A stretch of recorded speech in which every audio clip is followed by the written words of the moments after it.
What is up, guys? I'm going to be showing you my new Exosister list that I used at the Altoona Regional like 2 weeks ago or 1 week. I don't know. It's been a while. We've been working. We ain't been playing that much. But yeah, this was a really bad event, but I still liked the list. So I thought I'd show it off before I took it apart for the new one.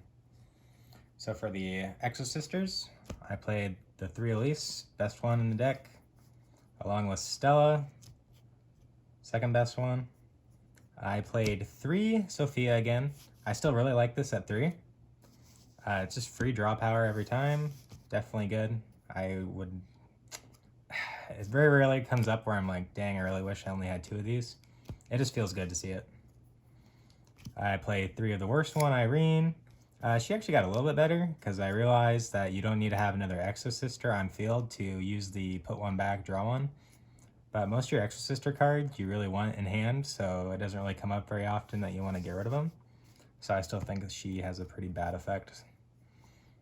For the spells for it, you play 3 packs. This does everything for the deck. It searches any Exosister card. You can special summon a monster if you have the other name. Very good card.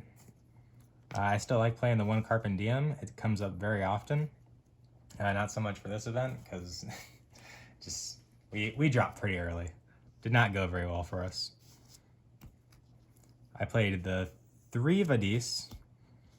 People keep asking me why I play this at 3 instead of at 2. I really just want to hard open this so that I can search this with the extra deck monster that lets you search a spell or trap. Because this thing actually gets crazy with the new rank 8. Then I played the Dinomorphia engine in this deck, which is 3 Theresia and 3 Frenzy. I thought the deck was kind of struggling against like really combo heavy decks because they would just push through very easily. So this came up with another interruption. I really liked the idea of it. In practice, I ended up just getting burnt for game a lot. And since I'm playing that engine, and if you open the Theresia, this has to take up your normal summon for you to get the effect of search if you didn't hard open this. So because of that, we had to switch our extenders to just be very generic. So almost all of our extenders, I'll say if you control no monsters, you can special summon this card. That's what this one says, level 4, easy. I played 2 of the Tenyis. I really wish I had other cards. I didn't have anything else at the time. These are okay, but their problems are they're not inherit summons. So they activate in hand to get special summoned, so your opponent can negate it with like a Baron or something, and that kind of screws you up. I really did not want to play Dinotherium. This card really just screws you over. Because if it's not turn 1, your opponent gets something back from their graveyard. If you're playing against Despia, they get an Albaz back and they just fuse away your board. It's a really annoying card. It's great going first, but after the first turn, it really sucks. For hand traps, we played 3 Ash. My last profile, I said that I didn't really miss Ash. I just felt like I needed a heavier hand trap lineup, and this is like the most generic hand trap, so why not play it? And then we were still playing the 3 in perms. We cut Valor down to 2. I had it at 3 the day before the event, and then we were talking about it at the hotel, and we put in a few new cards that were supposed to be in the side, so we cut this to try and keep it down lower. I could have cut more. I probably should have cut these completely, honestly, for other cards. But we ended up at 44, which is still way too high for my opinion. And these are the 4 cards that were the reasons for that. We have Monster Reborn. It's just really good for the deck. You can revive the rank 4, get a free value there for your rank 8. Called By, it's just super good. It's pretty much standard in every deck. And then I Fear God himself, and God is Ryan Gaskins playing Eldritch. So we're main decking a Harpies and a Cosmic Cyclone. Really just cannot afford to play against these back row decks that just ruin your life. For the extra deck, pretty standard. You're playing the 3 Michaelis. It's easy, great card, search a spell or trap, quick effect banish the turn summoned. People will try and negate this with something, like, this happened a lot. My opponent would just have one normal monster on board and 2 back rows. Summon this, activate the effect to search. They go imperm, you're like, okay, cool. Quick effect banish your other back row, and suddenly they have no more interruption. So that card's really good. Caspatel, she's the monster searcher, and she locks your opponent from specially from graveyard. This also locks yourself, which can be annoying with Monster Reborn. But usually just play around that by summoning this one first instead. Get a monster for follow-up or to get your combo all the way through. It does whatever you really need it to. Asophiel, she has a quick effect, not quick effect, on summon. She'll prevent activations of cards in the graveyard. This was really good in the Despia matchup in testing, because they send something, they send, which one is it? It's not Lubellion, it's the other one. I don't know, it's red. But during the end phase, they'll activate to add or set a branded card, so this prevents that from happening. Gibrain, not very good, but you play it for the easy clapback to win the game next turn. Quick effect, the turn she summoned, you can negate one monster on board. It comes up decently often when you play against decks that don't move from graveyard that much and you don't want to lock them or anything. So usually it'll be her and this one, because these are the only 2 that really don't care about using the graveyard, because she can have quick effect banish and she can quick effect negate. It's the best interruption against decks that don't move from graveyard. And the big boss, you're playing 2 of her, Magnifica, non-target banish, quick effect, and then tag out for something below it.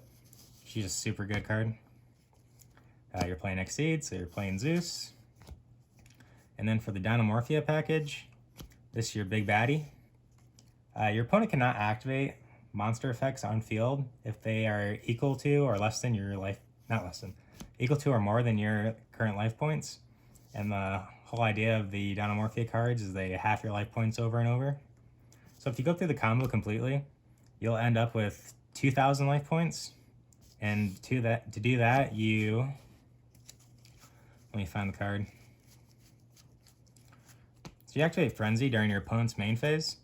It lets you fusion summon using your deck and 1 card from your extra deck. And then you pay half to activate this in general. So you activate this, you go down to 4,000. You summon your Ketchadrina. She has a quick effect during the main phase to banish a normal trap, Dinomorphia trap from your graveyard. It'll copy the effect, so this puts you down to 2,000. And then you use that effect, you bring out Rexstrom, who has a quick effect to half your life points, and your opponent's monsters become equal to your current life points. So it's really good Floodgate. It's like Mystic Mine on legs. It's better than what's the card? Skill Drain, because Skill Drain lets you like Rescue Rabbit, goes off field when it activates its effect for cost, so it can dodge it. But with Rexstrom, you can't even attempt to activate, so you can't dodge it with anything. And then you play 2 Stealth Birds just as fodder for the fusions, because you send for 1 from extra deck, so you send 1 for the first one and another 1 for the second one. And then I was trying this, Psychic End Punisher. During the battle phase, you can make this card gain attack equal to the difference in your life points with your opponents. And if your life points are lower than your opponents, this card is unaffected by activated effects. It's super hard out. I've never summoned it, but in theory, it's a great card. I'd probably keep it in. There's not much more in this extra deck you really want in this current build. My other builds, I don't play this at all because I cut the Dinomorphia stuff. It's decent. It's just I was facing a lot of burn, the Eldritch being the best deck, according to Ryan Gaskin. For the side, this is standard. You're just playing D-Barriers, playing 2 Token Collectors. I really wanted this to be 3, but during the event, I forgot to bring the 3rd one, so I couldn't change that. We made this a really hard go second because this deck has a horrible go second, so if you win the game 1 or the game 2, and you go into game 3, you're probably going second, so you want to see as many board breakers as possible. So we're playing 3 evenly. 3 Raigekis. I love that this card is at 3. No one ever respects it. We're technically playing 4 because I put Dark Hole in. This was supposed to be the token collector, but I couldn't find it, and I was like, why not? 4 Raigekis, baby. Send them to the Shadow Realm. You're playing 3 Pankratops, 1 Pankratops, and 2 of the Stepbrother, who no one loves. Pankratops is a crazy good card. Quick effect to tribute itself, pop 1 on field. This one in theory is better, but the fact that it's not quick effect and your opponent can impermanent just makes it really bad. But it's a 3k beater and it's easy to summon. You can get both these on field and just start swinging over stuff. A lot of decks in the format don't have really big beaters, so it's just really good. The event actually went really bad for me. Game 1, round 1, I faced Drytron. They full comboed me and summoned that annoying ritual monster that prevents you from going into your main 1. And then it's just a Mystic Mine for Exceeds and Synchros and all that. So when your deck's all Exceeds, you just can't play, so we just scooped that one up real quick. Didn't let them know what I was playing. And then game 2 of that, I got Nibiru'd after I full comboed. So that was rough. And then my round 2 and 3 were both against Eldritch, and in both cases I lost to time. And the round 2, we got to, I think, 40 seconds on the clock, and we were just getting into our 3rd game. I had 1 normal summon and a Pax in hand, and because I didn't want to burn myself for 800 going into time, I just chose to set 1 pass. My opponent didn't open anything because it was Eldritch. So he passed. We ended up passing 5 times, and he ended up top decking the Branded Fusion and beating over my board. So I just lost the time there. It was kind of a rough situation. Not much you can do. Round 3, I played against another Eldritch. I don't know what this guy's deal was, but he was just taking a good 5 minutes for every one of his plays. I was already over it by then. I was really annoyed. I was really tired. I summoned out Magnifica on board. He okayed the summon, and then I activated the effect to quick effect non-target banish. He read it and he went, oh, that's super good. He's like, actually I want a judgment on summon.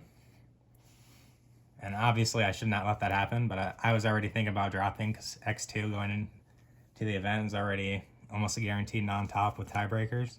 So I just let it go. I didn't really care at that point. So I dropped after that. Overall, it was a really bad event. I didn't think the deck was what was bad about it. I just think I was getting sacked with Drytron, and time was made annoying, but it is what it is. It's just Yu-Gi-Oh! I haven't really tested the deck since then, but I think it's really good still. In theory, the dinomorphia stuff is super good. When I was testing, whenever I summon this, because the full board is you have Magnifica already on board and you have the trap set, so you just go into that. And you also have a Vadis set. So you have a can activate monster effects over 2k. You have a non-target banish, and then you tag out into the Michaelis underneath and you have a target banish. And then you have Vadis face down, which can lock down your opponent's graveyard if they play into it. It's really hard out, but I don't know. My draws weren't that great. My goldfish round, I have excuses for days, but overall it was just a poor event. Unlucky, it happens. I didn't win this map, by the way. Shout out to Ryan Gaskins again for letting me buy this off him. Love that man. It's a super nice map, honestly. Yeah, I've been switching up since then. I'll do another deck profile of my new build, which I think is pretty spicy. Going back on the old stuff a little bit for a little spice. But yeah, thanks for watching, guys.